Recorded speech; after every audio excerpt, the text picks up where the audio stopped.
Hey, Joan. Wendy? Oh my gosh, I didn't think I'd be hearing from you again. I know, I made Josh a promise that I wouldn't reach out to you guys when you broke up, but I miss you. I miss you too, Wendy. I always thought of you as a sort of second mom for all those years. I never got to tell you how sorry I was about how things ended with your son. It was such a horrible breakup. I know it was. Josh still feels pretty upset about it. How is he doing? If you don't mind me asking. I think of him from time to time. I hope he's doing okay. Well, I'm not going to lie. He was a mess after things ended with you. He wouldn't leave the house. He even stopped eating for a few days. His father and I feared the worst, but then he turned a corner. He started a new job, and he's moved into his own place. Oh my gosh, I'm so happy for Josh. I was pretty beaten up too after our breakup. You can't be together with someone for 6 years and not be, but I do feel bad about the circumstances that we never got to clear the air. I tried to reach out to him, but I didn't get a response. Well, if it's any consolation, I did try to reason with him. I even suggested he reach out to you. I had this hope that you guys would get back together, but you know Josh, he's so stubborn. He's just like his father. There's no reasoning with him. He's an emotional guy. I know. Thank you, Wendy. Thank you for reaching out to me and letting me know about Josh. I was so afraid you'd hate me as much as Josh does. I don't hate you, Joan. I thought of you like a daughter. I thought you would be part of my family for the rest of our lives, but I've been around long enough to know that things change, and I don't spend my life crying about the things I can't control. You thought it was the right time to end things with my son, but I'm not going to force anyone to stay with my son because it will make me happy. You're a very forgiving person, Wendy. That's why we always got along with each other. I see a lot of myself in you. And like I always said, if you guys ever broke up, I would still like to continue our friendship. Me too, Wendy. So, with that in mind, I have a favor to ask you. Oh yeah? Shoot. Well, Josh would be really mad at me if he found out I was asking you this, but Dan and I have been invited to a work event on Friday night, and we can't get out of it. We have no one to babysit Laura. Josh is out of town for the evening, and he usually agrees to babysit his sister, but I have no one to turn to on such short notice. Laura was always very fond of you, Joan. She would feel comfortable with you babysitting her, so would you mind? That is, if you're not busy. Well, I'm free, actually. It's your lucky day, but just to make sure, Josh won't find out about this, will he? No, and anyway, he would hate me for it more than he would hate you. I'll just tell him that Maddie from next door is babysitting. Okay, well, if you're sure that is. Really, you'd be doing us such a favor, and Dan and I will pay you for your time, of course. You don't need to do that. No, we insist. Well, if you insist. Thank you, Joan. Dan and I owe you big time. Just promise you'll keep putting in a good word for me with Josh. I can't stand the thought that he still hates my guts. I will. So what time do you need me on Friday? 7 p.m. is fine. Laura will already be in bed, so you don't need to worry about reading her a bedtime story or anything. Just watch TV and relax. Perfect. I'll be there at 7 on Friday evening then. See you then.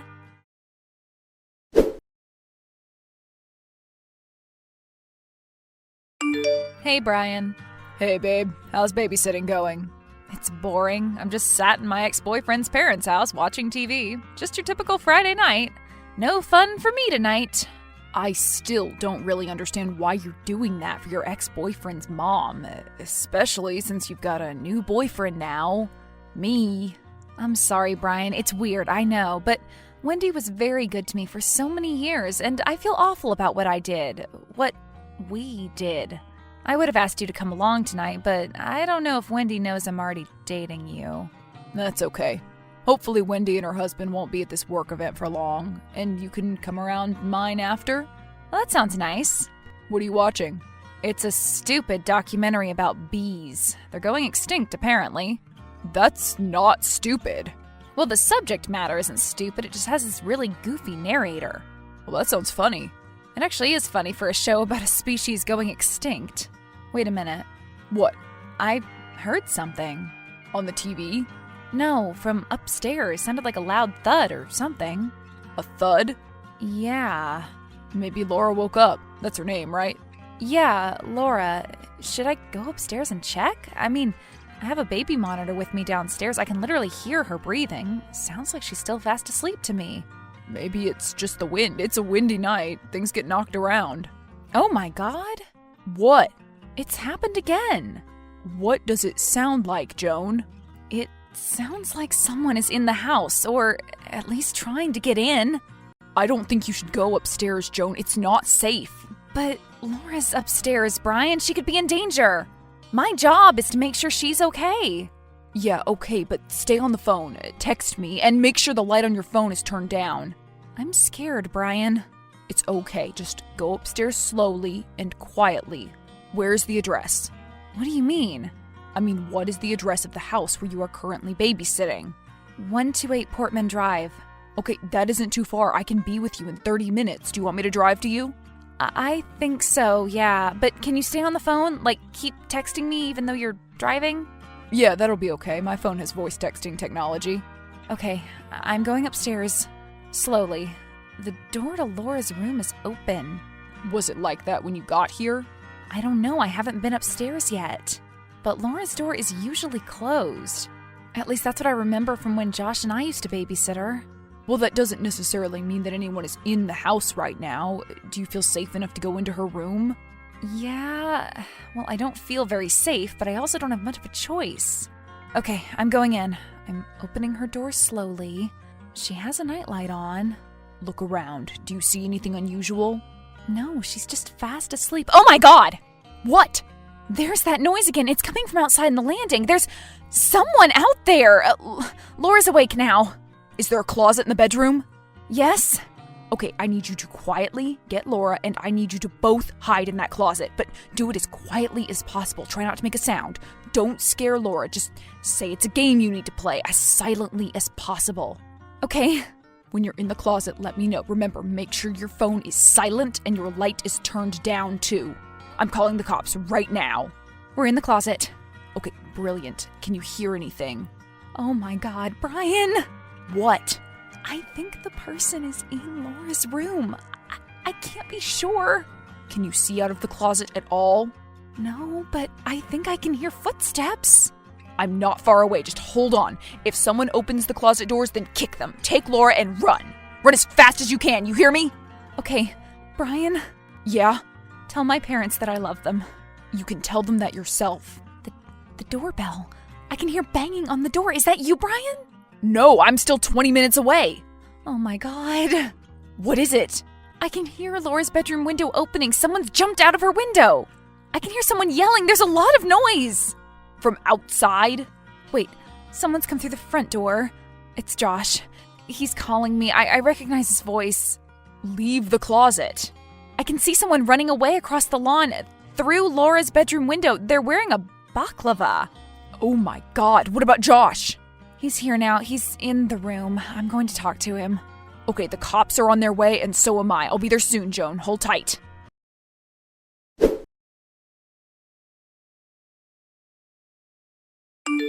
Hey, Wendy. Hey, Joan. How are you holding up? Good. Well, I'm still pretty shaken up. I bet you are. That must have been so traumatizing for you. I can't imagine how terrifying that must have been. Did the cops say anything about who they think it was that broke in? No, they said there had been a few breaking and entering burglaries in the area lately, but they haven't been able to find a suspect. They think it might have been a drifter, but they're not sure. Did they take anything? No, thankfully nothing was taken. How did they get in? Through our bedroom window. Dan had stupidly forgotten to lock it before we left. We're both so sorry, Wendy. It must have been such a relief to hear Josh's voice. It was. He rescued you. Well, it was a big coincidence. In fact, I've been thinking a lot about that lately. Oh, yeah? Yeah, there are some things about the night. Things that don't quite add up. Don't add up? Yeah. Care to explain? Well, for starters, when I was hiding in the closet, Laura didn't look scared. Well, it would have been quite a shock for her, too. Well, I was trembling in fear, but she seemed fine. And she said something when I took her into the closet. What was that? She said, "It's Daddy. He's playing a game." Oh, she was probably confused, half asleep. She was probably playing with her dad in her dream. Yeah, that's what I thought too, except another thing doesn't sit quite right with me. What? When Josh entered the house, he called my name. He shouted, Joan. Joan, are you there? How did Josh know I was in the house? If you had promised not to tell him that I was babysitting Laura, and then the cops show up, and before Brian has even arrived, you're home. It's as if you had only been a short drive away from the house the whole time. What are you suggesting, Joan? I don't know. Do you want to tell me? Because I heard someone jump out of Laura's window. That's a long way to fall. And when you and Dan returned to the house, Dan had a limp. A limp he didn't have when you left for the work party. You think you're quite the amateur detective, don't you, Joan? I was shaken up, traumatized, so I didn't see how strange things looked at the time. But it doesn't take a rocket scientist to figure things out in hindsight. Figure out what? You set the whole thing up, didn't you? Me? Don't act dumb with me, Wendy. I know it was Dan in the house. He left the bedroom window open on purpose. He snuck in, woke Laura up, and told her to play a game with him. And that game was to terrify me. And then what, Josh swoops in, the white knight comes to save the day? What was the plan, Wendy? That I would just take Josh back? Or was it just to watch me squirm? I'm sorry I left your son. I am sorry I cheated on him with Brian. But that is no excuse to play a psychopathic game with me, to traumatize me. Do you not think Josh was traumatized when you did the things you did? He wasn't my son anymore. He couldn't go on without you. He was so lost, so hopeless. I couldn't see him suffer like that. He said you would never take him back, that it was hopeless because you were in love with someone else. So I proposed to him a plan that would help him win you back. It would involve you babysitting Laura, and Dan would pose as an intruder, and before anything happened, Josh would chase Dan out of the house and come to your rescue. Are you insane? Do you even realize how dangerous that is? Anything could have happened, Wendy. Dan could have been hurt. I could have been hurt. Laura could have been hurt. And for what? The romanticized possibility that I might see Josh and fall in love with him again? It's completely insane. Are you going to tell the cops? Brian would tell me that it was a no-brainer. Heck, I have your confession in this text conversation. But no, Wendy, I'm not going to call the cops. Josh has suffered enough, and I don't want to see you all go to jail over something so stupid. Thank you, Joan. I just can't believe we did this. Me neither. It's literally unbelievable. But it's time to let go, don't you think? You all need to let go, Wendy. I'm in love with Brian now.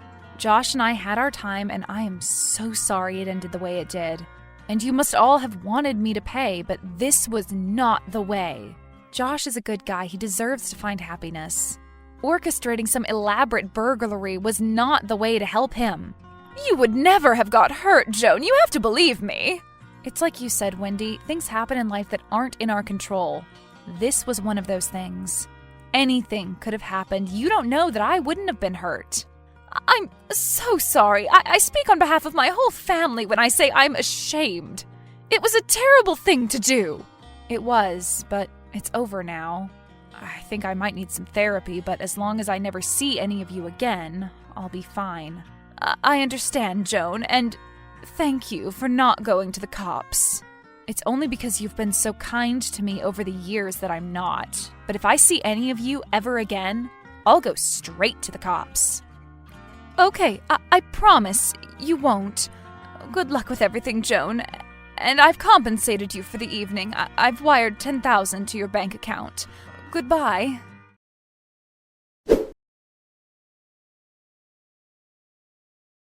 The night was a truly terrifying experience, one that I will never forget. It gives me some solace to know that Dan never had any intention to hurt me or Laura. People can do the strangest things sometimes. I genuinely hope that Josh finds happiness and can get over the heartbreak of our relationship ending. Some people really will go to crazy extents for love.